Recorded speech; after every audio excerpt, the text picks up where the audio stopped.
No, that's not what happened at all.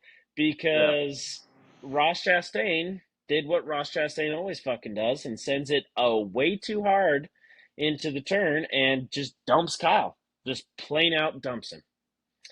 And I don't think anybody can really argue that at this point. Hey, Robin's fucking racing, bud. Okay, now You can't now act we're like back. Kyle hasn't pulled the same fucking move in a race before. You can't act like he hasn't done it.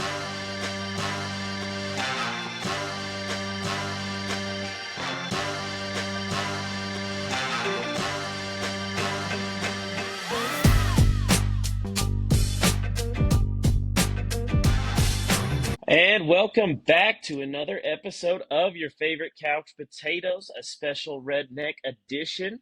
I'm here as always with my boy Big Country. Big Country, how we doing today? Doing fantastic, bud. Can't wait to get into this race.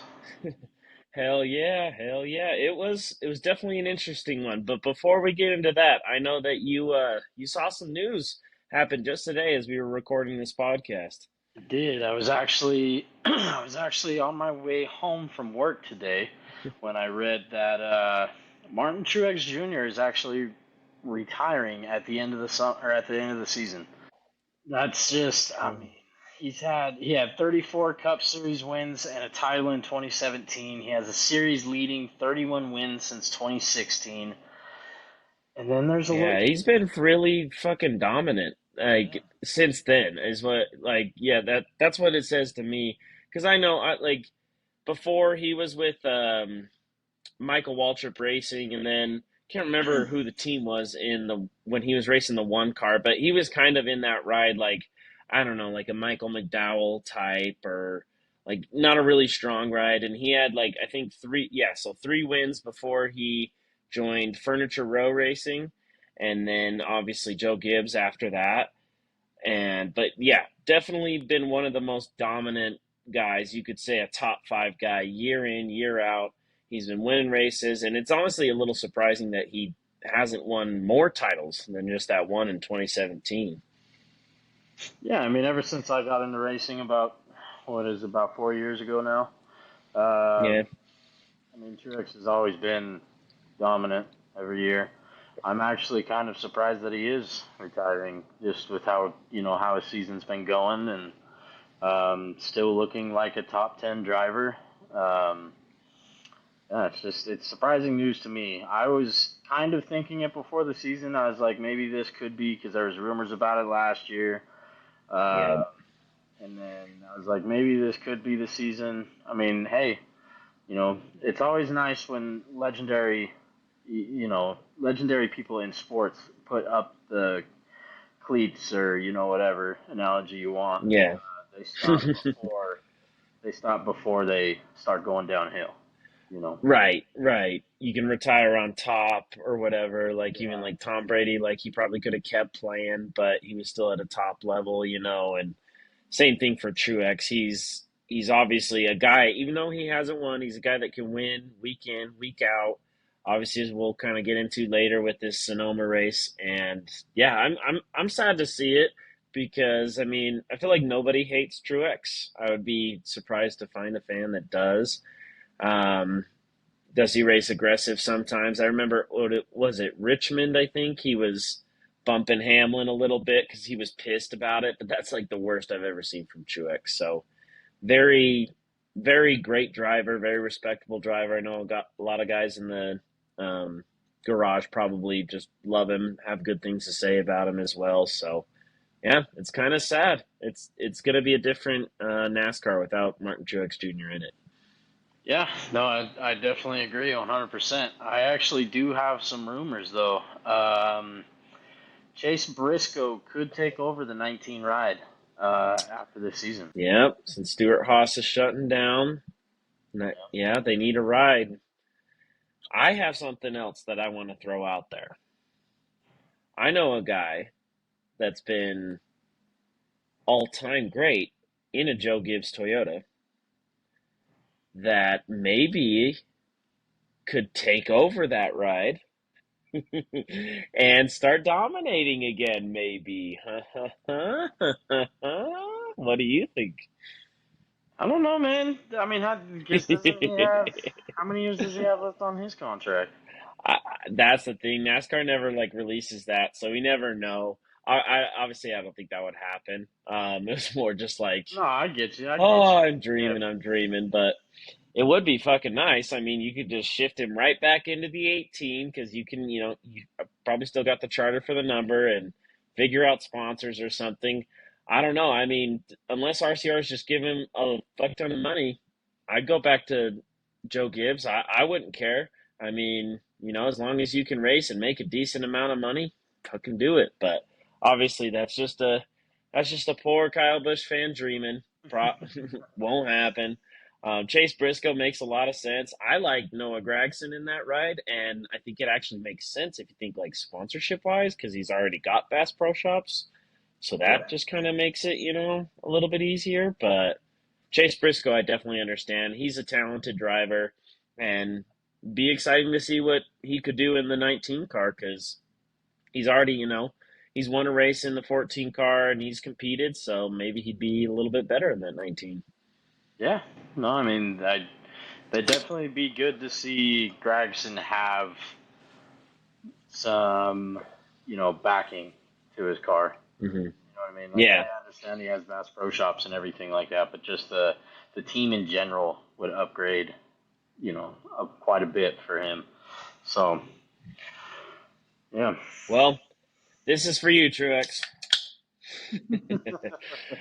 Let's move on to Sonoma. What a wild race! I'll tell you, I definitely did not expect what we saw, and that was a caution fucking fest. In stages one and two, I mean, the cars couldn't stay on the track. It was just the opposite. Because so many times when you get into these road course races, it's like long green flag runs that just go on and on and on and on, but not this race, at least not in stages one and two.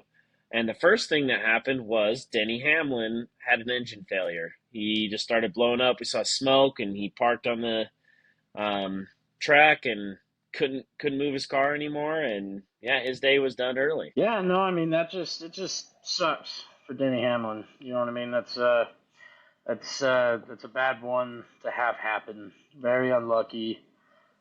I mean, just a mechanical failure on lap three is. I don't know if you could call that poor performance by his team or you know what I mean, something like that. Right? Yeah. Not having the car in tip top position before putting it on the track. I mean, but it's just yeah, sucks for Denny Hamlin. Pretty wild. I mean, I know that we weren't, too upset about it because we are never big fans of Denny Hamlin as a group, as nobody really is. But I don't know. Joe Gibbs has been, and I wouldn't say it's too weird because obviously when Kyle Busch was a part of it, especially his last season at Joe Gibbs, I remember that like Darlington race in the playoffs, he was leading. He could have probably won the race, and this engine blew out like out of nowhere. Like I think they were in a caution when it happened, and so Joe Gibbs just seemed. I don't know if they're just like pushing shit to the limit, and that's why all these things happen. But it seems to be a common theme because Christopher Bell just last week has that mysterious mechanical failure and ends up not being able to win that race, right? So, and and speaking of Gibbs and their bad luck, I mean, Truex, he spins out like he's like the next lap or something, he spins out. So he Yeah. has to go back into 30th something place and race his way back. And then just right after that, Ty Gibbs wrecks out of the race. So it was not looking good for Joe Gibbs Racing early on. No, it wasn't, and I don't know, I can't remember exactly if it was something that happened to Truex or if it was just slick. Because they were Yeah. talking about them repaving Sonoma, um, Hmm. and so they were saying that a lot of the tires were not sticking very well, and the drivers were trying to still figure out the track and stuff like that. So yeah, I mean, sucks. I mean, sucks for Truex. Everybody loves Truex, and we just talked Yep. about it being his last season too. So Right. But then after that, so what this will kind of be a theme going forward is with all these cautions, strategy just kind of, I don't even know how to put it, just changed all of a sudden. There were so many moving parts. So after this caution where Gibbs wrecked out, there was a few cars that came down pit road and stuff. I was actually a fan because I think I talk about this all the time with you guys when we're in person watching the race. When Kyle is back in, like, 15th to 20th place or something, you're not really worried about track position there. Go get your car right, right? Go fix it, go make the adjustments, do what you need to do, get fresh tires. And Kyle Busch actually did that for like a lot of these cautions. He was going into pit, and they were working on that, and I loved it. Another guy who did that was Joey Logano, who, like, we failed to mention. Sorry, give TJ's boy. I don't know if that's his driver. We're still trying to figure that out. Hmm. But Joey Logano got the pole for this race, so he was looking pretty good to start. But he ends up coming into pit, and then unfortunately gets mired back in traffic where Chase Briscoe and, of course, Recky, I should say, Stenhouse, spins out yet again, and unfortunately just collects Joey Logano, just in his side, on the side of his car, and kind of ends up ruining Joey Logano's day. I mean, you were thinking Joey was going to make his way back up through the field with some fresh tires, and he just, yeah, unfortunately got cut up. He pulled a Ryan Blaney, per se. Yeah. No, I mean, just unfortunate. I feel like a lot of these are the caution flags in this race. I mean, obviously Briscoe and Stenhouse spin out with each other, um, and I believe no, Gibbs got bumped, I think, and then sent into the last turn. Oh yeah. hmm Um, Yeah, he took it really, really. Yeah, that's right. yeah, yeah. So it's just kind of unfortunate events for a lot of these drivers and a lot of these cautions. You know what I mean? And there is a Yep. few of those where they go in for the pit. They don't care about track position and try to wreck or correct the car and come back out, and just unfortunate events happen when you're in a field of cars that are trying to make all these road course turns. Uh, Yep. and just bad things happen. So Oh yeah. Especially at Sonoma, you got a lot of tight corners, back and forth. That, yeah, and just a lot of turns that can cause a lot of trouble. But speaking of not having any trouble, I guess, so the opposite of what we're talking about is Tyler Reddick. I mean, he did what Tyler Reddick does at road courses, and he kind of just dominated stage one, ends up winning it. So yeah, like, not much of a surprise there. So let's move on to stage two, where it was kind of funny. So we're coming off, I think it's turn 10, yeah, right before the really sharp turn 11 there, before the start finish line, and Bubba goes off the track. He, like, goes in too deep, but he's able to kind of save it. He doesn't get into the wall, but he comes back into traffic, and then everybody's kind of, shuffling back and forth. And Josh Berry thinks he has Eric Jones cleared. He does not, and ends up causing, I guess, the biggest caution. There were plenty to choose from, but probably the biggest caution of the race. And because he just ends up getting clipped, and he just has to, like, not by choice, sends it into turn 11, and it felt like at the time takes out nearly half the field. What did yeah. you see on that, Rick? No, I mean, when I watched it, I did see Bubba go off of the track and then come back in, but he didn't come back into the track aggressively. I feel like I didn't feel No, like he no. came back into the field very hard. What I saw was, I think Josh Berry, like you said, was trying to clear Eric Jones, and and Josh Berry thought he had him cleared to jump in front of him before the turn, and obviously didn't. Got a little too aggressive. Eric Jones bumps him. He hits the wall, locks the tires, but can't stop in Yep. time. So that's kind of what I saw in that Josh Berry wreck. I mean, he collected what, 5 cars? I think it was a 5-car wreck, including Yeah, himself. somewhere around there. I know there was a lot of, because there was a lot of, it's such a short turn that so many cars were like braked and then trying to go, and then this car moves and then you're going this way. It was a mess in that turn for sure. But I just remember, hey, let's, from your boy Mike Joy, let's just say goodbye to Fox.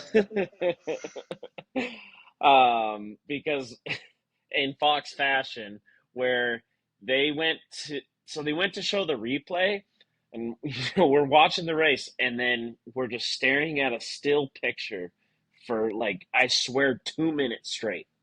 Nothing plays. Just Fox just has a still picture, basically of when Bubba kind of was trying to come back onto the track, and just what a way to finish it off in Fox fashion. Am I right? Hmm.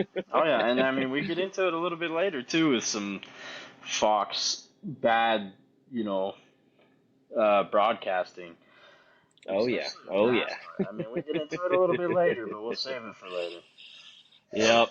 But anyways, yeah, like I said, what a caution fest those first two stages. But good news for you, Wes, is Chris Buescher ends up winning stage two. So kind of looking like a good pick for you at this point in the race. Yeah, I know. I was pretty excited. Obviously, I mean, I felt. I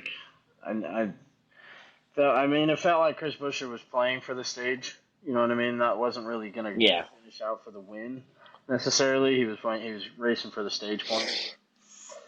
Yeah. No, I mean, he was definitely up there for a good bit of this race. So.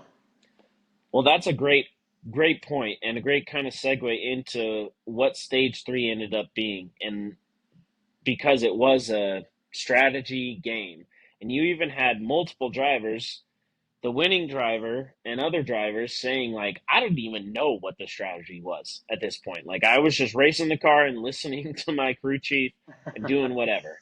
But Larson and a few others were the key guys that were on the different strategy, and they were, I can't remember exactly how many laps, but it was a significant amount of laps to where they were, um, they had, a very significant difference in their tires and stuff, so they were able to run down the leaders and whatnot.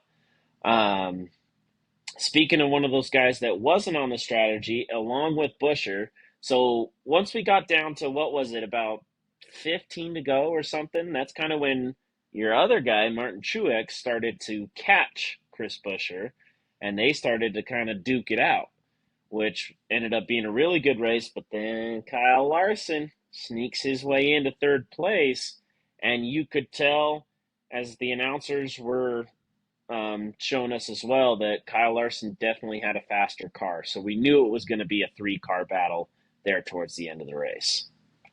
Yeah, and I believe it was lap 10 when Busher and True, Truex. Truex. I can't remember Truex's name right now. Yeah, Busher and Truex were definitely battling. They were definitely trading some paint. And that with Larson right behind you, I mean, it's almost like you got to work together to keep Larson behind you. Yep. Especially at this point when he had such a fast car. Um, Yeah. but yeah, they were trading paint, and Truex bumped Busher, and they took them both out just a little too far, I think. And Hmm. Larson came in right behind and sat behind Truex, and Busher fell back. So Yeah, and I think that's what makes road course racing exciting, especially at the end of the race. Is the braking zones are so important. Um, and you really cannot afford to mess up. Like in other tracks, in the ovals and stuff, you can just try to, like we talk about air blocking and stuff. You can try to just take someone's line away. But in these road courses, these braking zones are super important. Like you said, like Chris Buescher misses one, Truex passes him, and then Larson passes him too, and then Truex misses one turn. Like, there's 11 turns at Sonoma. You miss one turn, and that's all it takes. And yeah, obviously, so Larson passes him, and checks out on the field at that point, and he ends up winning the race. Yay for me. because I ended up picking Kyle Larson with my third pick just because he is Kyle Larson. Um, but Truex looked like a second place driver, and then all of a sudden ran out of fuel. Yeah, no, I mean, yeah, Truex. I think it was about lap 4 when you could definitely tell that Truex was like, okay, it's time to let off, race for second, Yeah, let's start yeah. playing for second type of strategy. Larson's gone, we're not catching him, and we're almost out of gas. So then they go around the next few times. Larson blows everybody out of the water. Truex is coming down to like what the last or to start the last lap. His crew chief actually said to flip the fuel switch, which is the reserve tank. Oh, really? Um, Yeah. Hmm. and that fuel tank, according to the announcers on Fox, who we know are a bunch of idiots, um, Mike they Joy present.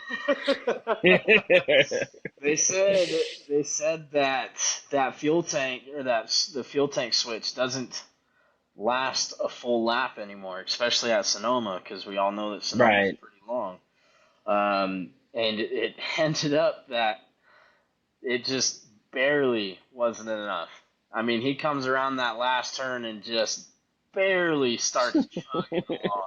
It was so sad to watch. I mean, and they even zoomed out on him too, because he was rolling down the Yeah. track, just chugging along, and then they zoomed out on the checkered flag, waving him down. I was like, come on, That man. was quite. I mean, he did. He did have a bigger cheer than Kyle Larson because I can't remember what they said. It wasn't. It was just like, and this could be totally wrong, but it was like I don't know, almost electrical or something. Something in the car, electric wise, that was just kind of pushing him Hmm. every little bit. That just eventually, because he had to make it to the start finish line to be credited on the lead lap, Yeah. which he ended up doing, and it was kind of crazy. He got a big old cheer at Sonoma when he did that. Um, but while we were doing it, Michael McDowell was on that new strategy. So he ended up actually passing Busher. So Michael McDowell finishes second.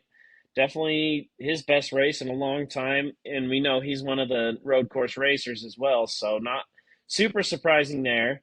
And then yeah, Chris Busher gets third. And then as we're going back, I'm loving it. I'm like, you know what? I do see Ross Chastain catching Kyle. He's on the newer strategy. He's got better tires. I get it, but you know what? If Ross Chastain passes Kyle Busch, all I have to hear is beat from Wesley. Ross Chastain beat Kyle Busch. But no, that's not what happened at all Yeah. because Ross Chastain did what Ross Chastain always fucking does and sends it way too hard into the turn and just dumps Kyle. Just plain out dumps him. And I don't think anybody can really argue that at this point. Hey, Rubbin's fucking racing, bud. Okay, now You can't now act we're like back. Kyle hasn't pulled the same fucking move in a race before. You can't act like he hasn't done it, because I know he has. not not like that. I mean, he's just Ross Ross was clearly sent it trying. in He there. was no. I mean, definitely went aggressive with it. He was trying to get the inside on Kyle, and if he didn't send it just the, I mean, he probably could have pulled back just a tad. But if he didn't send it into that turn, then he wasn't passing Kyle. But that's not what Ross Chastain does. He wants to do that and then go in his post race and complain about how those Chevy how those Chevy drivers just didn't have as great of a race and they were wrecking each other. No, Ross, it was you wrecking everybody as you always do. So at least you Wrecking get that, everybody. Wes. He wrecked yours. He wrecked Ross your Chastain is driver. back. Ross Chastain is back, Wes. Wrecking the whole Hope you're field, you say? happy. Yeah, he's not I'm wrecking just the whole it field, as bud. he Somebody's normally does. somebody's just a little sour that Kyle Busch got wrecked. That's all it I is. am, man. He was gonna have a top five.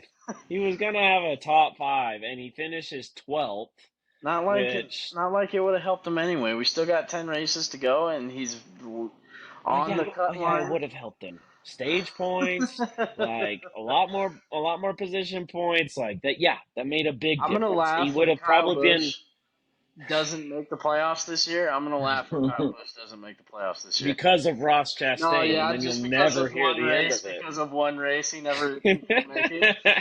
Not all the other races that he could have won. You know what I mean? Just you're just gonna blame it on the one Ross Chastain But well, that's the thing. You can't say that. He's been having a shitty season.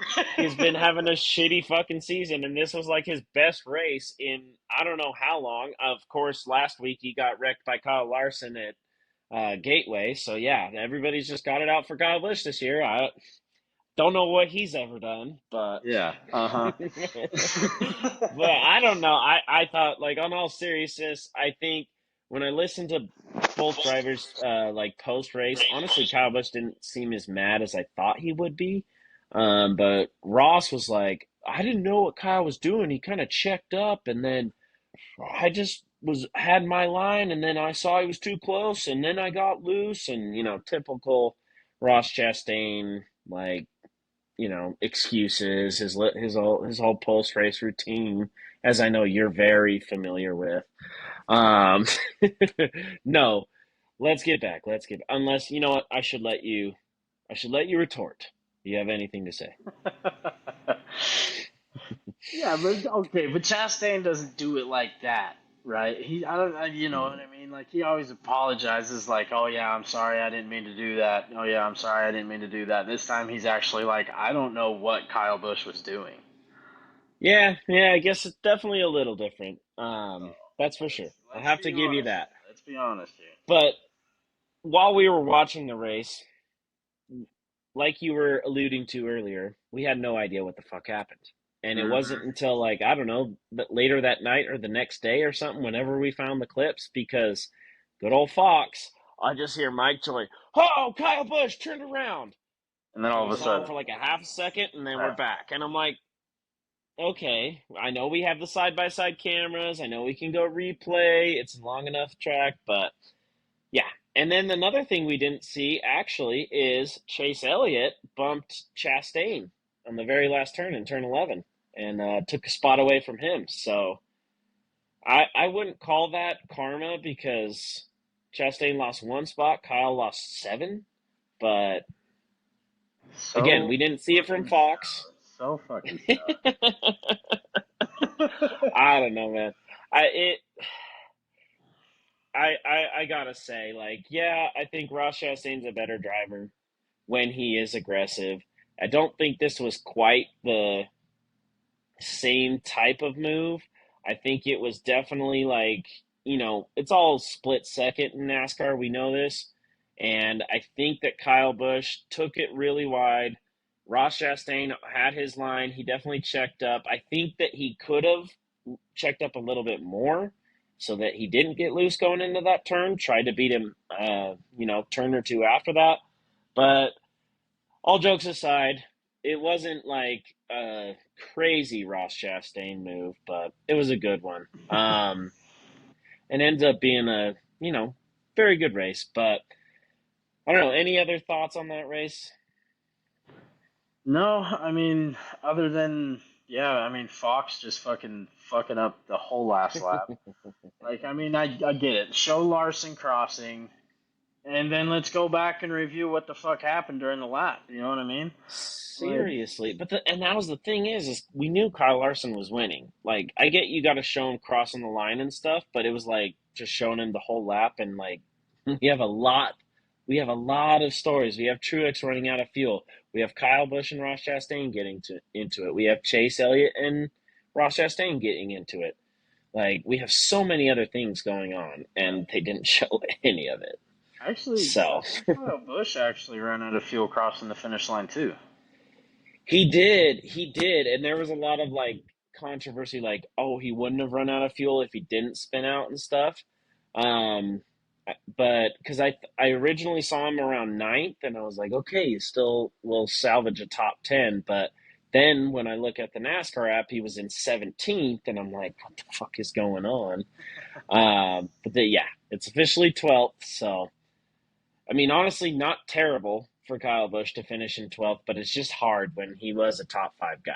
You know what I mean? I think that's why, like, I kind of had the reaction is because he was going to be a top five finisher. which I haven't been able to say about him for a long time. So that's kind of just what like, son of a bitch, you know. And it just so happened to be Ross Chastain, as it always is. But no, I'm just kidding. I'm just Yeah. kidding. Let's Uh-huh. move on to our picks. All right. So fortunately, TJ isn't here to join us, but we conferred with our picks, and let's just update the pick'em standings. Which, after Larson got the win, me and you are tied again, buddy, at 28 points. So it's getting interesting. It's getting interesting as we got just 10 more races until the playoffs. And then TJ sitting down there at 16 points. Nice. Keep picking those Fords, which I guess he might do. I But I wonder. I just wonder. yeah, I wonder, right? But that's, you know what? That's what he does, and he's sworn that he's going to stick by it. We know that for sure. So TJ does have the first pick, and we're just gonna look off our odds and stuff, which we'll get into later, but we'll make the picks now. I'm gonna go ahead and say TJ is gonna have Ryan Blaney as his number one pick. So, Wesley, the number two pick is to you. You know what? I'll do it Uh for the first time all year. oh. Oh no. I'll take Denny Hamlin. Son of a bitch. I thought I was going to have him every fucking week. You fucking. And now you picked him. Now you picked him. Well, we'll have to bring that up at the next NASCAR Sunday. You can't say, I remember you saying you'd never pick him, but now you've done it. Yep. All right. All right. Well, I think that makes it easy for me then. I think I will take Christopher Bell. I'll just take the best odds this week. Yeah. Makes it easy for you. All right, and that brings it back to TJ, who I definitely think is still going to go a Ford route because they have some pretty dang good odds. And I'm going to say he's going to pick Joey Logano at 17-2. Pretty good odds, so not too crazy of a pick there. No. Um, it's easy this week because all of his Ford drivers, whichever one he Have gets good rid of, odds. Yeah. Who did you pick? I picked Christopher Bell, and I'll then take, TJ got Joey Logano. I'll take Larson this week. Oh, you're just picking the maybe best drivers in NASCAR. I've pulled that strategy once or twice before, but okay. So you got Larson and Hamlin, and then TJ's got Blaney and Logano. Let's see who I want for my second pick. This is interesting. You know what? Let's go ahead and let's pick Truex. I'll take Martin Truex. Just because he's retiring, and not because he has good. No, I'm just kidding. I'll pick Truex as my number two, sticking with my JGR boys. Okay. Then let's So see. we would move on to TJ, right? Yeah. And I think he'll just take his other favorite driver, maybe Brad Keselowski at 12-1 odds. Yeah, I'd say that's fair. I'd say that's fair. Yeah. So who you got? Who's your number three? I think I'm going to go with. I'll take Ty Gibbs. Fuck! I was hoping to make it a clean sweep of the Gibbs boys, but I guess I won't have that. Ooh, that makes it interesting. I got Tyler Reddick at 13-1. I got William Byron at 11-1.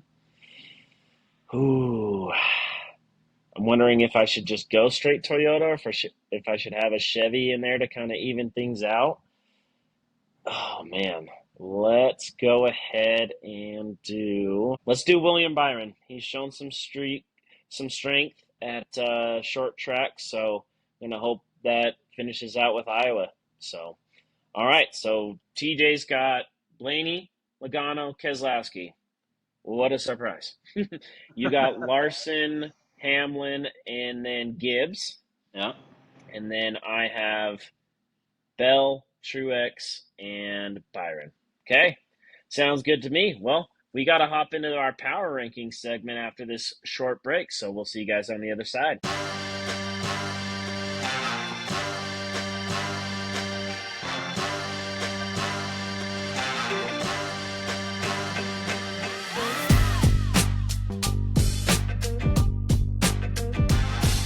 And welcome back.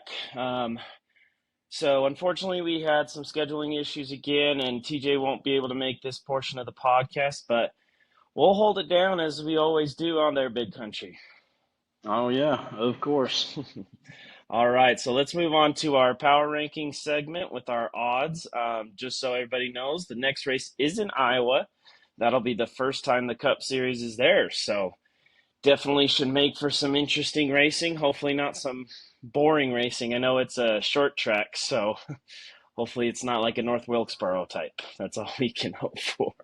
Yeah, I fucking hope not. Man, yep, we'll hope and pray. But let's move on to the power rankings. So coming in at number 20 is Michael McDowell. He's kind of flirted around this 20. I know he's been in and out of the top 20. Definitely makes sense after a second place finish at Sonoma. I mean, he was pretty good there, pretty strong all day. He always is at those road courses. But it's not just that. He also has three top tens in the last five races. So probably a fair spot. If not, maybe he can go a little higher. No, I mean I think it's fair, definitely. With his three top tens in the last five, I mean, and then putting up a second place finish at Sonoma, I think that deserves him to be in that top 20. The question is, who did that kick out? Who did it kick out? I think Carson Hocevar was there last week Was it? in that top 20 Or spot. Yeah. was it Noah Gragson? I think that they kicked Gregson out, and I think that's why I was kind of like, I think this is bullshit because Gregson should definitely be a top 20 driver. Yeah. Oh, okay. So it kicked him out last week, and then okay, I got you. I got you. Yeah, yeah. Yeah. No, I think. I mean, yeah. I mean, Michael McDowell deserves to be there.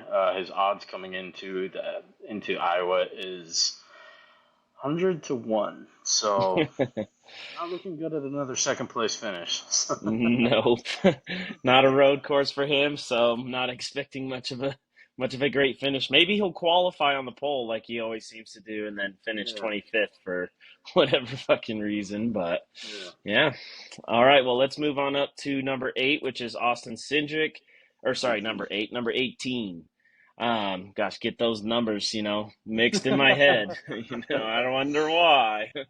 But yeah, Austin Cindric at 18 drops down two spots. I know he had great odds going into last week, or pretty good odds. I think it was like 22 to 1 or 28 to 1 or something like that. They're Yeah. expecting a good race for him, but finished 22nd. I mean, nothing really exciting for his day. No, and I mean it's not. I mean it's back to Austin centric ways. I feel like Yep. just he got the one fluke win, and now he's back to back of the pack for Penske. Right. His odds coming into Iowa this week are 55 to 1, so it's kind of I think it's finally starting to even out a little bit, Yeah. especially with him dropping two spots. I mean he has the win, so I don't think he needs to drop out of the top 20. Right. Um, even though it's at this point it kind of seems like it was a fluke like a fluke win. Yeah. Uh, yeah, no, Aston Cindric sitting at 18, I think that's fine. Yeah. And I mean, that's kind of like Suarez. I haven't really included Suarez in the NASCAR section of the power rankings for a while because I think he's like sat at 19 for I don't know how many weeks now because he has that win Yep. and he hasn't done anything else, which I think is kind of like exactly what you're saying with Cindric. Like he's going to be in the top 20 because he's got that win. He's going to be in the playoffs, but he's going to sit at the back of it. Yeah. Yep. Yeah. So let's move on up two spots to number 16, which is my boy Kyle Busch. And as we talked about earlier, it definitely should have been a lot more spots if it wasn't for your fucking guy, Ross Chastain, dumping him and ruining his fucking day. Because he was in the top five and he was having one of definitely his best race in a while, I would say. But and then, like we talked about, he may have been able to get the top 10 at Gateway if it wasn't for that Kyle Larson wreck. So if he had that top 10 and that top five, not only would he be looking better in the odds, but he'd be looking better in the points. Um, or, I mean, sorry, in the power rankings, but he would be looking better in the points because right now he's sitting 8 below the cut line. So I think he's the first driver right below that cut line. So he needs to have some strong races going forward, especially if that win's not coming. But hopefully we can make that happen. Yeah, I mean, it would suck for Kyle Busch, not to get a win this season and break that streak. Uh, it'd be awesome to see him not win, but Yeah, you would say that as a fucking Ross Chastain fan. That's exactly what your driver thinks too, apparently. hey now, Ross might be getting back. Maybe Yeah, I maybe was he's gonna listening to the say. podcast. Maybe he listened to the podcast and he's going back to his ways. I was gonna say I'm sitting here like we're talking about maybe I am missing Ross Chastain's always. Nope, never mind. Fuck that. Forget it. He can go back to being a little just doesn't want to piss anybody off, Ross Chastain, and finish 13th. I like that guy better, I think, now after last week. anyways, I know we Yeah, talked a no, lot about it, but yeah, what are his odds coming into this week? his odds coming into this week are actually not too bad. He's sitting at 25 to 1 odds, so Okay, not too not bad. terrible. Maybe Not he's terrible. got. A little bit better. Yeah, they're giving him a little bit of a chance. Maybe he, finishes with that top five that you want. Maybe. Yep. Definitely need to get some points. Stay in the top 10 in the first couple stages. Yeah, top five finish would be awesome. Top 10 for sure.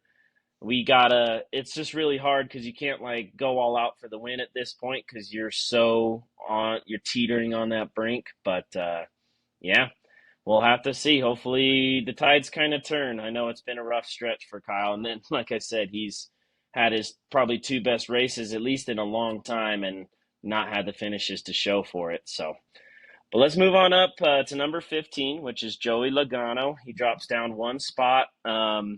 He did start on the pole last week or last race, like we talked about. Got caught up in that wreck and just was never able to recover. So he finished, mid 20s or something like that.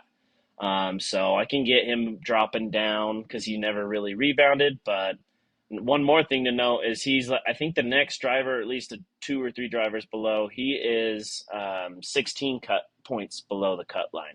So he's in that same spot as Kyle, just a tad worse. Yeah, I mean, honestly, I think that one All Star race win for Joey is kind of what's keeping him sitting at 15. The one that didn't count for shit besides power rankings, I guess. Yeah. And so I don't know. I mean, yeah, okay. He got the pole position, and he looked like he had a strong car, but I don't know. I think he's been driving at least worse than Kyle Busch this year. Yeah, I think so. He had his stretch where he had a couple of top 10 finishes or something like that, but nothing exciting. And yeah, I mean, trying not to be too biased, but I think Kyle has shown more strength, definitely, especially as of late. Even though Joey did obviously have strength at Gateway at least, but yeah, I think I would tend to agree with you there. How are his odds looking this week? He's looking at some pretty damn good odds this week. He's looking at 17 to 2, so Ooh, pretty damn good odds. maybe They're it's. Go ahead. no, I mean, maybe they're liking that. He sat on the pole last week and he looked like he had a strong car until he got into that wreck, and maybe they're just playing off of that a little bit for this week. I don't know how good Joey Logano is at short tracks, but obviously the odds makers think that he's pretty damn good. Pretty good, right? I think. Wonder because I this reminds me of the when we did the odds for Gateway, or at least looked at them, and I think that might be why. So I wonder if like we're looking at another kind of. I know Cindric didn't have great odds, but maybe it's that kind of style of track. So maybe they're leaning towards Penske. We'll have to see once we get to Blaney, but maybe that's another reason too. So let's move on to Bubba Wallace at number 14. So he just flip flops Joey. He didn't really, do great. Obviously, at Sonoma, nobody expected him to. He had 200 to 1 odds last week. Can't even remember where he finished, but I think it was like, again, in the 20s. So maybe they're just like, hey, Bubba, you didn't finish 35th, so we'll give you a spot or something like that. But yeah, Bubba Wallace coming in at number 14. Yeah, and I mean his odds this week aren't looking too great either. Um, maybe he is, just not the best road course short track guy. Yeah. Um, his odds coming into this week are 45-1, so they're not expecting him to really get much production this week. So But we'll hell see. of an improvement from last week. Well, Hard not to improve from that. All right, well, let's move on up to 13. That'd be Alex Bowman. So he's kind of slipping on down. He slips down one more spot. And like we talked about a few weeks ago, he's just been Mr. Top 10 this season. But back to back finishes outside of that top 10 got him kind of slipping down. yeah, I know. Ever since I picked him, maybe I was just his bad luck charm, and that consistency wore off, and but he's got the same odds as Bubba coming in this week. He's got 45-1. So I mean, they're still not expecting him to do very well. Yeah. Um, I mean, obviously, after slipping out of the top 10 the last 2 weeks, I don't see why anybody would think that you're going to start doing better Yeah. until you get that top 10 finish, and your trend might go up a little bit. But yeah, I think Alex Bowman sitting at 13, 45-1 odds. I think that's all pretty correct. That makes sense. That makes sense to me. All right, well, let's keep on moving up to number 12, Chris Buescher, who they're starting to slide back up. We've already talked about this numerous times about how Chris Buescher shouldn't have been, as far back, and maybe even 12 is a little disrespectful because he led the second most laps in that race and was in position there towards the end.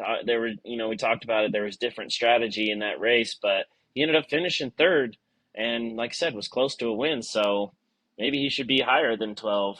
I know we have already kind of said that we think so, but obviously NASCAR is a little bit different. But how's he looking for Iowa? He's coming in with 18-1 odds, so they really like him at this short track. Yeah. And like you said, he led the second most laps. I mean, I honestly think that he should be ahead of the guy that we're going to talk about next. But um, yeah, I think he'll be strong this week. Yeah.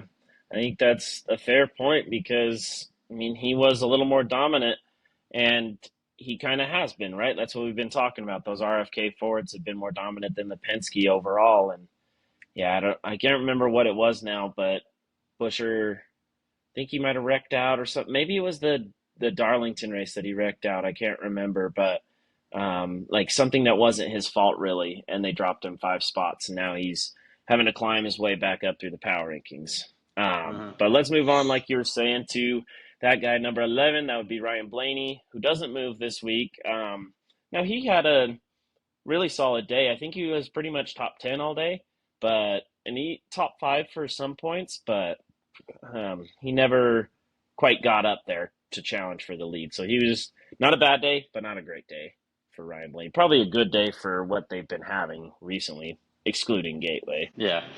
No, I mean, just seems like Ryan Blaney always, if he's not getting the shit end of the stick, he's usually riding in the back of the top 10.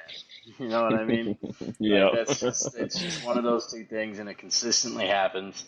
Um, but yeah, coming into this week, guess what? The odds makers love him. He's coming in at Love. 9-1. Ooh, interesting. Those are pretty freaking damn good.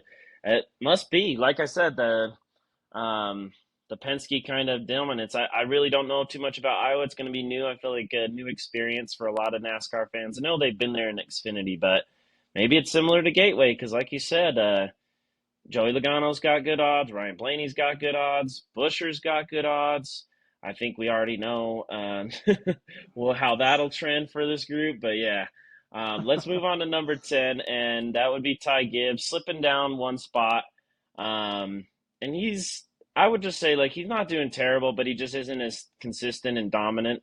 He obviously got wrecked out at Sonoma, but it overall, I feel like you said, we were always excited, like, hey, that win's gonna come, like it's gonna be there soon. But I feel like we're not feeling that way quite as much as of late. No, I mean, the first like 4 weeks of NASCAR, he looked very dominant. He had a very good car. I mean, it seemed like he could win it. He could win a race any week. You know what I mean? It Yep. just seemed like it was going to happen. But as of late, like you said, he hasn't been doing bad. Um, most of the time he's running back of the top 10, maybe into the Hmm. 15. Um, so not like a bad day at all in any week, but that's just it. But it's obviously a downtrend for him, and it's Yep. never good. Right. Coming into this week though, he's got 11-1 odds, so they really like him here. They really like Okay. All right. I'm sensing like I mean, I assume like the Hendrick Chevrolets will be different, but so far it looks like Fords and Toyotas have a lot better odds than the Chevys, is him. what I'm kind of seeing. So, speaking of Chevys, let's move on to the worst driver to drive a Chevrolet at this point. That would be Ross Chastain, who's way too fucking high up in these odds right now. No, I mean he obviously we knew he was going to do good at a road course. He always does. He Mhm. was kind of in Blaney's position, but just a tad better, I'd say. And he was more in that top five, but he never really got up to the top three. Um, but obviously we knew he was going to be good. But yeah, he gets the top five, dumps Kyle to get it. But yeah, what do you think of that race and his odds going forward? Well, I mean, Robin's racing, bud. I mean, you say it all the time. I say it all the time. But we get so pissed off at each other when our drivers wreck each other. You know. Yep, but yep. uh, but no, I'm glad that he's. I mean, maybe this can start. Give Ross a little bit more momentum because he hasn't had that momentum this last month. He Yeah, was finishing in those top tens. He was competing for wins early on in the season, and like Ty Gibbs, now he went on that downtrend, and maybe with a top five finish, maybe Ross can start trending upward finally. yeah. But like you were saying, though, it does seem like the Chevys aren't getting much love this week in the odds. He's got 28-1, so Oh, still not looking too good for the Chevys.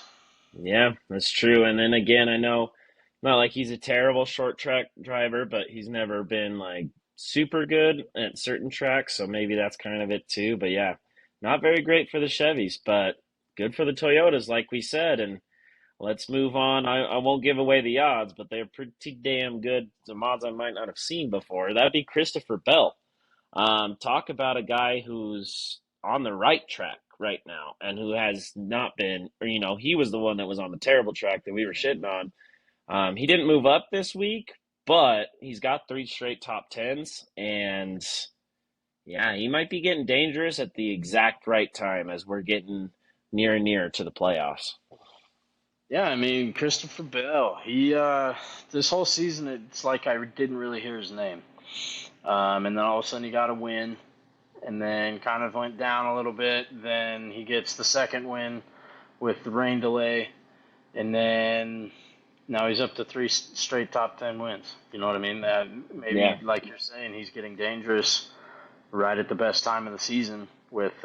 how much, a month left to go? Or no, a couple We got months, about right? 10 I think we got 10 10 wins. races. So yeah, a little over a couple months until the playoffs. Yeah. So I mean, maybe you're right, or maybe this is just a mid-season bump and they start downtrending in the last month or so of the season. But uh, he's coming in this week with, like you said, some odds that I don't think I've seen before. 19-5. Yep. Uh, I know we were looking at that, and when we were looking at the odds earlier, that's the best. I can't do that math in my head right now, but he was the top odd guy. So 19-5. I mean, we haven't even seen Kyle Larson pull that off yet. So yeah. we'll have to see how that does. But looking pretty damn good there. But let's move on up to number seven, which is William Byron. He drops down one spot after, like we talked about, how him and Truex had that big drop last week. He ended up, I think he got caught up in one of those 1,000 cautions that happened early on in the race. So he didn't really have a great day. think it isn't more of an asterisk for him.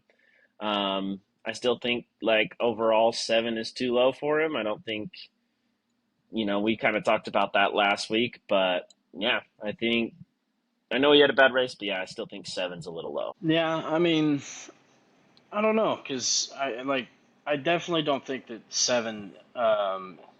He definitely should be better than 7. Um, but to be honest, I haven't really heard much of his name for a little while now. Here's Jack. But yeah, no, I haven't really heard much of Byron's name, to be Yeah. honest with you, lately. So maybe, I mean, Byron has 3 wins, right? Yep. He's the second driver in the series that he's tied up 3 wins. Three now. Three now with Three? Larson getting that third win at Oh, that's Sonoma. right. That's right. Okay. Yeah. Okay. Um, yeah, I mean, I just think because the other 2 drivers that have 3, I mean, they're up in the top 5. You know what I mean? And Yeah. most of the time, they're up in the top 3. And so it's just, I feel like putting him outside of the top 5 is just it's stupid. even if he is, even if Yeah. he is trending down, he has Well, 3 wins. exactly. And like I think I had it on last week on our power ranking segment that he had, I think, 4 top 10s or 4 top 5s, at least 4 top 10s in like this last 7 races. So yeah, like you said, not hearing his name, but it's not like he was doing terrible overall. He had Right. a rough day today or last week, but yeah, I don't just to drop him that far, little crazy. Yeah, and yeah, I don't know. He's but you know, coming into this week, Hendrick Chevy, of course, Hmm. always has to Hmm. have some good They're odds. they're different. They're a different level of They're a Chevy, right? different, yeah, There's different Hendrick level of Chevys and Chevy. there's everybody else. So he's coming in at 11-1. So pretty fucking damn good odds. Probably looking at a top 5 finish according to the odds makers. Right, definitely. All right, well, let's move on to number 6. That guy we were talking about just basically flip flopped him, Martin Truex Jr. Um, Gosh, it's still sad. I know we talked about it earlier. Can't believe he's going to be done after this season.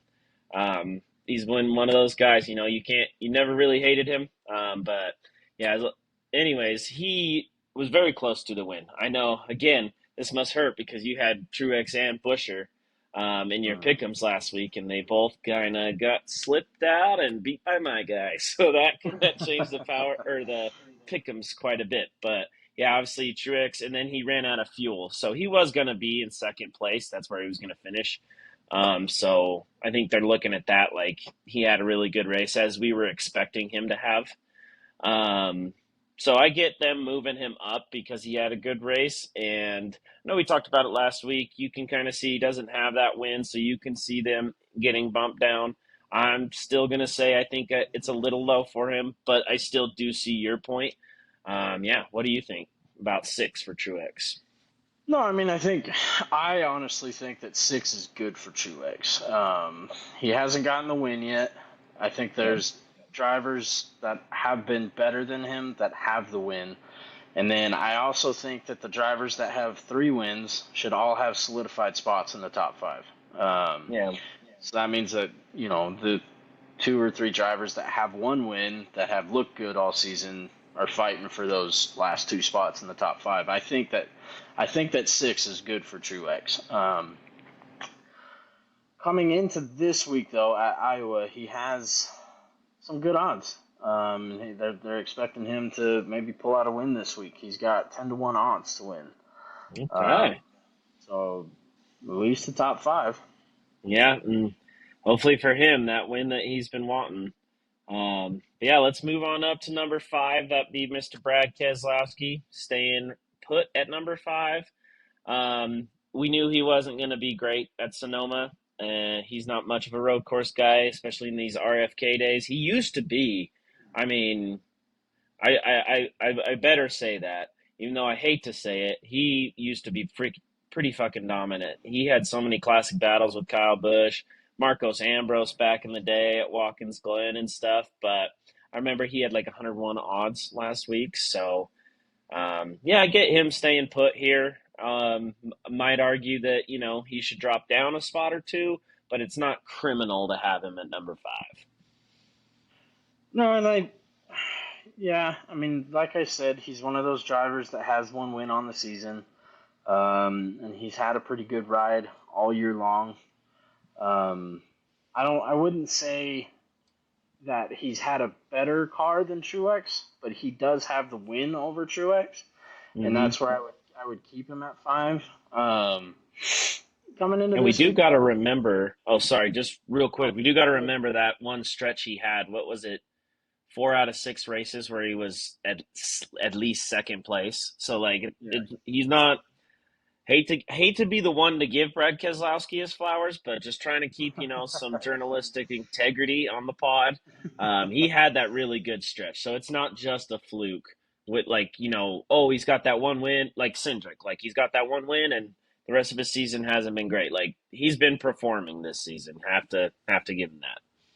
Right, and I mean, I'm not saying that those, the streak of second, at least second place, and then the one win. I'm not saying that's a fluke. I do Oh no, think I that wasn't saying that you were saying I that. know, but Just I think that yeah. Truex has had a better car. I Hmm. would say For the more whole season. consistency. Yeah, more Yeah. consistency there. Hmm. But you're right. Brad did have a little stretch there where he was pretty fucking dominant the whole time. Um, but coming into this week, though, he's got 12-1 odds. So they're liking the Fords and they're liking the Toyotas and then obviously the Hendrick Chevys. That's what it kind of seems like this week. Yep, definitely. Well, we spoke about how Brad Keselowski's position wasn't criminal.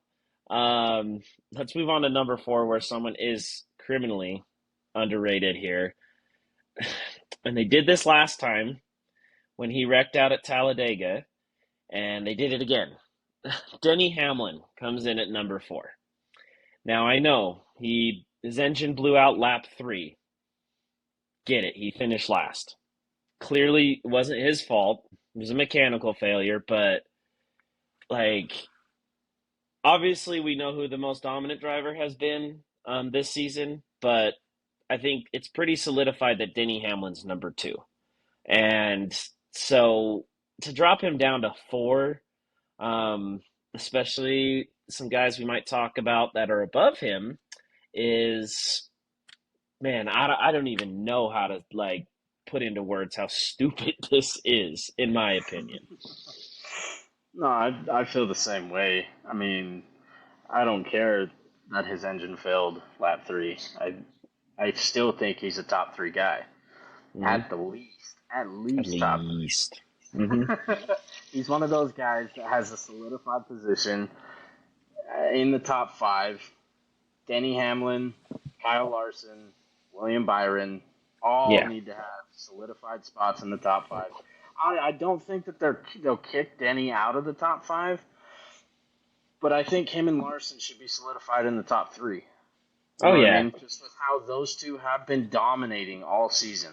And probably When the top two, right? Because the thing, like you said with Byron, like he has the 3 wins, but then some shaky finishes. Like yes, Denny has like 2 finishes where, and they both weren't his fault. We remember the Dega one where the Toyotas just got all out of whack in that draft when they were trying to catch back up to the field, and then this was an engine failure. So like they're not his fault. You know what I mean? That like those finishes really shouldn't count in the power rankings. Now, if they were happening more consistently, I get that, but these are outliers in my opinion. oh, definitely, and like we've noticed, and like we talk about, and like we hate, NASCAR likes to do their power rankings week by week. It seems, Yep, and that's why they bumped him. What was he last week? He was two. he was 2. Yep, Yeah. Yeah, and then they bumped him 3 spots. I mean, at the least, they didn't kick him out of the top five. I would have right. I would have gone ape shit if they kicked him out of the top five. All right. Well, Yeah. what is he Oh, looking hold at on. for this week? I He's was looking asking at. you. I was You were asking trying you. to skip me again. You were trying No, to skip I me again. asked. I asked you. Just trying to segue it back into the odds, okay?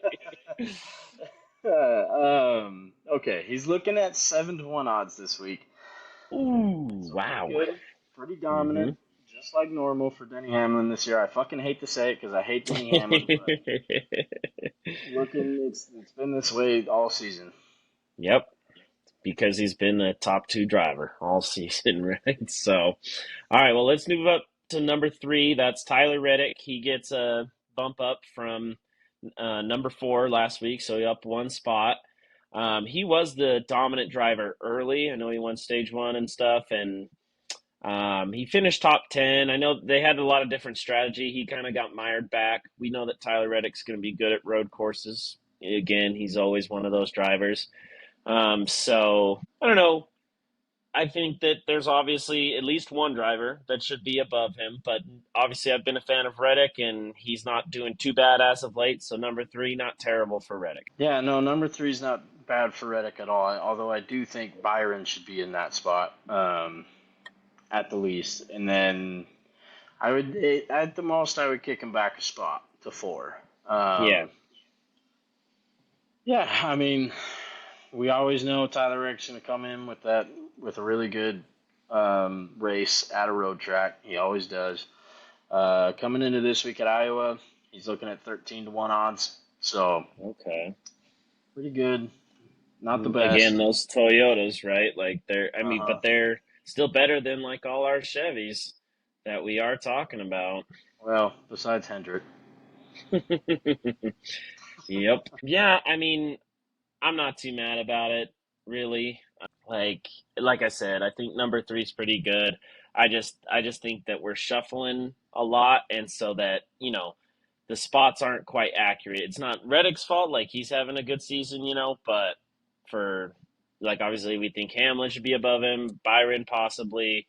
I know Byron's been kind of like we said, not slipping as of late, but just not as dominant. But yeah, let's move on to number two. And if I wish I could just like surprise you because you probably know who this is at this point because we haven't said his name, but just imagine that I just started off this part of the podcast and with who was number two, and I know you wouldn't have guessed it at all. But obviously, we're still playing favorites in NASCAR's power rankings. Chase Elliott. Chase Elliott is your second best driver in NASCAR this season, Wesley. I mean, how about that? How about that? Fucking so damn terrible. You're I gonna kick mean, Denny fucking Hamlin out of the top three and moved Elliott to two? He's got one fucking win, dude. he's he's You know got what I one mean? Like win. He's continuing the he's stupid, racing the same as Reddick. He's yeah, racing the same as Reddick. There's no yep, reason that he needs to be number two at all. Like this is no. just so I don't know. I could go on a fucking rant, but yeah. I I just don't get it, dude. I really don't. Like I get that he's because here's the thing, he's got that top 20 streak alive still. So he hasn't had So a what? absolutely dog shit race. So what? And and yes, he got a top 5, but honestly, I'll say which because he bumped Ross Chastain to get up a position, that kind of got mired out. Nobody really saw it, but he bumped him into turn 11. But I would say it was a disappointment because remember, I think Chase Elliott was my number one pick, and that's because he's so great at road courses. And so, yeah, he got a top 5, but he never competed for the lead. So I would say it's a disappointment as far as his performance. Not like a big disappointment by any means, but so that's one thing. So if anything, I would drop Chase Elliott from where he was, maybe. But yeah, it's only up one spot from last week, but yeah, No, he's the but that second one best spot's driver in insane. NASCAR. That one spot's insane, bro. Like we were pissed off last week about him being at three, Yep. and then they move him up a spot. Like, what did he do? What did he do? He finished top five. There's other Yeah. drivers that have been doing the same thing as Chase Elliott, all season long, Hmm. finished top five, and they're back at like the back of the 10. You know what I Right. mean? Back of the Yep. top 10. Like, why is. I want to understand the reasoning why he's at 2. Anyways, he can. I mean, he's coming into this week, 18-1 odds. Mm. You know, So that's probably the lowest of the well, Alex Bowman. That makes sense. But yeah, don't forget about him. definitely, it's a lot further because obviously we know who's going to have better odds that's above him. But Byron had 11-1, so that's a significant drop. Yeah. And I wonder why. I wonder why. I wonder why Chase Elliott isn't around 11-1. Like I don't want to disrespect Chase Elliott too much. It's not really Chase Elliott. It's the fact that we have him at number two. Um, I mean, because where would he be without that Texas win? That was also, I don't want to say lucky, but I remember, like we had an overtime finish, I think, or at least a green white checkered. And what if, things didn't quite go his way and he fell back and he doesn't have that win? So him being at number two is, yeah, I think we've complained about it enough. Let's move on. Try to take a deep breath. At least they have one person right, and that's pretty fucking obvious. That's Kyle Larson at number one. Now, he wasn't already at number one last week. He was number two. Um, but he's at number one. He wins his third race of the year. Like we talked about with the strategy move.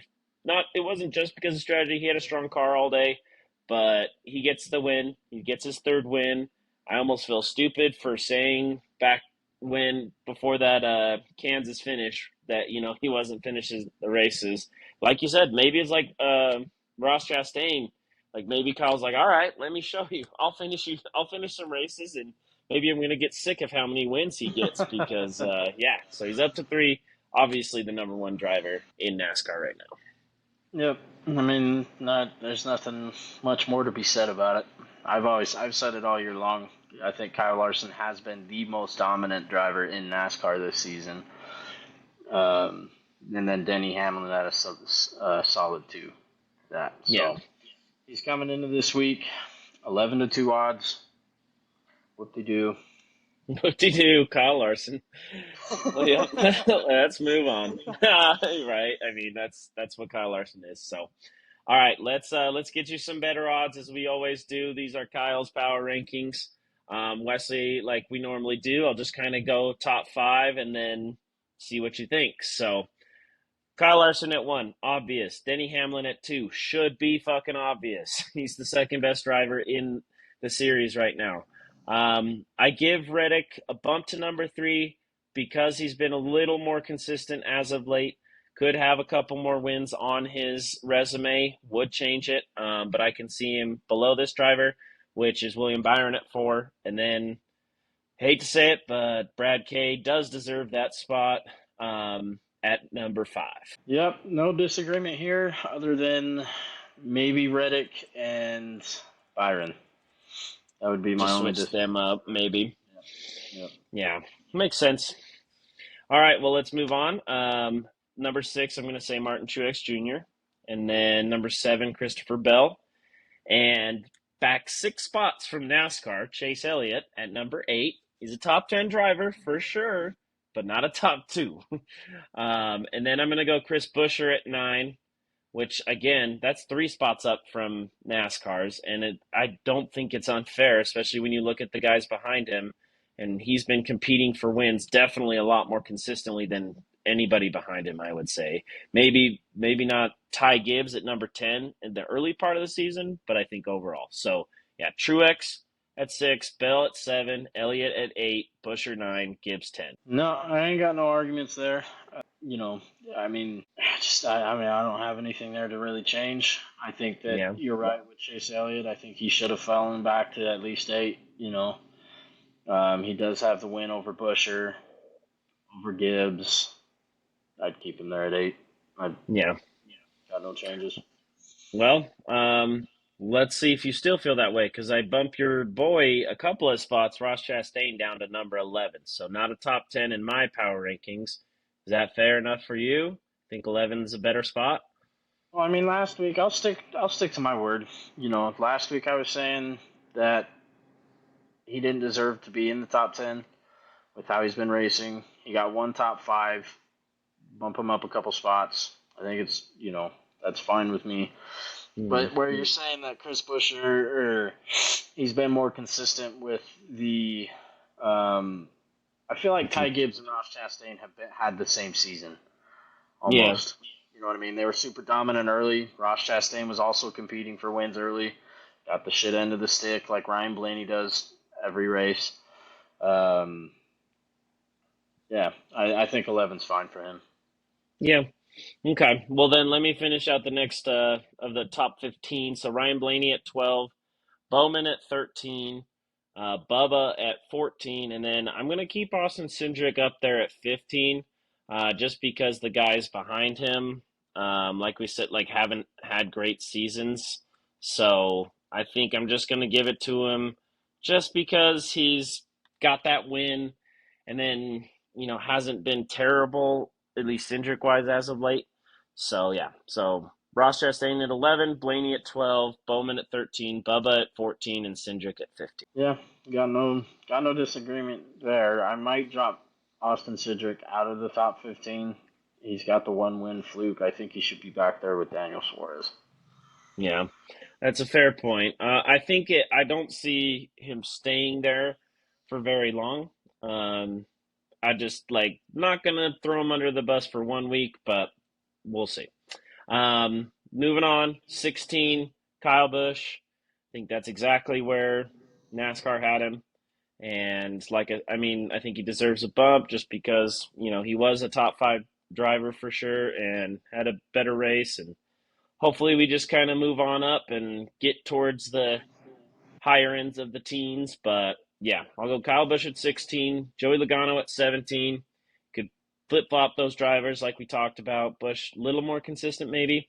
And then I'll go 18 Noah Gragson, 19 Daniel Suarez, 20 Michael McDowell. Yeah, I mean, don't really got any argument there. Like I said earlier, I think Joey Logano should be behind Kyle Busch. Um, because I feel like Kyle's had a better season. Joey's won a race that doesn't count. I'll keep on bringing it up. So, yeah, I don't have an argument there. Awesome. Okay. Well, that was our power ranking segment. Thank you, as always, for joining us. Yeah, like we said, we got Iowa this week. It's our first time at the track in the Cup cars, so hopefully exciting. Hopefully not North Wilkesboro type race. If it is though, I hope Kyle Busch gets the pole so that he automatically wins it, like Joey did.